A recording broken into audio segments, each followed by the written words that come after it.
Yo'qshimsizlar do'stlar. Men sizlarning onda-munda astoydilga qildigan do'stinglar yandim bayan. Bugun sizlarga elib kelganim Angliyaning Qora Aynak nomli ko'p qismli televiziya teatrining orasidagi bir alohida qismi. Advokatlik bilan shug'ullanayotgan Liam boshqa bir shaharga kelib xizmat yuzturani ko'rishmasiga qatnashyotdi. Garchi bu qitimqisi bunda xizmat ko'rishmasining tunji qitimligi bo'lmasa-mu, biroq qarish tarafning aniq pozitsiya bildirmasligi Liamni bu xizmatga erishishning ehtimolligini qanchalik ekanligi to'g'risida arsoldi qilib qo'ygan edi. Aydirim qaytish yo'lda Liam o'zining xotir dansini qo'zg'atdi. Mana bu kinorimizning dunyosida ko'pincha odamlar bir turlik alohida dansini quloqning tuyiga o'rnatgan bo'lib, bu xotir dansi orqali ko'z bilan ko'rgan har bir ko'rinishni saqlab olaydi va kichik tizginak orqali bu ko'rinishlarni xohlagan vaqtida qayt ko'rib chiqalaydi. Liam bo'lsa boyamqi xizmat ko'rinishidagi xizmatga olg'ish tarafning turlik yuz ifodasi inchigini kuzatish orqali ularning o'ziga bo'lgan pozitsiyasini bilmoqchi edi. Afsus, u yanada aniq bir hukmga erisholmadi. Kashqunun Liamning ayoli Phil do'stlarining uyidagi bir yig'ilishga qatnashayotgan edi. Bu qartallik personaj o'zining yaqindagi bir sayohat jarayonida qo'ngan yotqining sifatsiz bir gilamni ishlatganligi,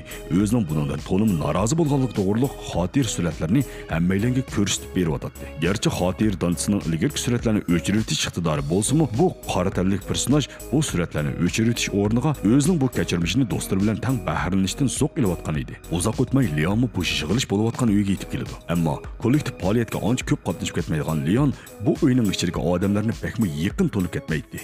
Yaxshiri xotir dansidagi bu odamlarga doir ko'rinishlar Liamning ularni qayta asga elishiga yordam qiladi. Ko'pchilik uning kelishidan to'liq hayron qoladi. Hatto uning ayoli bo'lgan filmi bunga hayron qoladi. Chunki hammalar uni komandirlikka chiqib ketdi, at qaytib keldi deb o'ylagan edi. Uning bugun xizmatda yuzturani imtihon qatnashganligini anglagan partiyalik personaj Liamning buningga doir ko'rinishlarini ko'pchilik bilan o'rtoqlashishini o'tindi va o'zining kasbi odam kuchi boylik mutaxassis ekanligini Liamga to'g'ri fikr bera oladiganligini aytdi. Bu ahvol Liamga kichik vaqtida ota-onasining o'zini ko'pchilik oldida san'at maharati ko'rsatib berishini talab qilgan aslimasini eslatdi va uni o'ng'aysizlantirib qo'ydi. O'ylamagan yerdan yig'ilish qatnashganlardan biri bo'lgan Jonas oraga kirib Liamni bu o'ng'aysizlikdan qutuldirdi. Biroq bu ahvol Liamni o'yga silib qo'ydi. Chunki bugungi yig'ilishdagilar ayoli Philning do'stlari bo'lib, Jonas ismli bu do'stini ayoli azaldan tilg'ib boqmagan edi. Liam xotir dansini qayta qo'zg'atish orqali ayam o'zining ishdan kirganda ayoli bilan Jonasning qizg'in kulki chaqchaq bilan parang'ishayotganligini bayqaydi va ayolining o'zining kelganligini ko'rgan vaqtidagi yuz ifodasini filmning hayron qilishi bilan birlikda gangrab qilishni chiqib turadi. Uzoq o'tmay tomoq vaqti bo'ladi. Jonas qarmoqqa o'zini kuzatishga amroq birisi bo'lib, murosimdagi qiziq nuqtaga aylangan edi.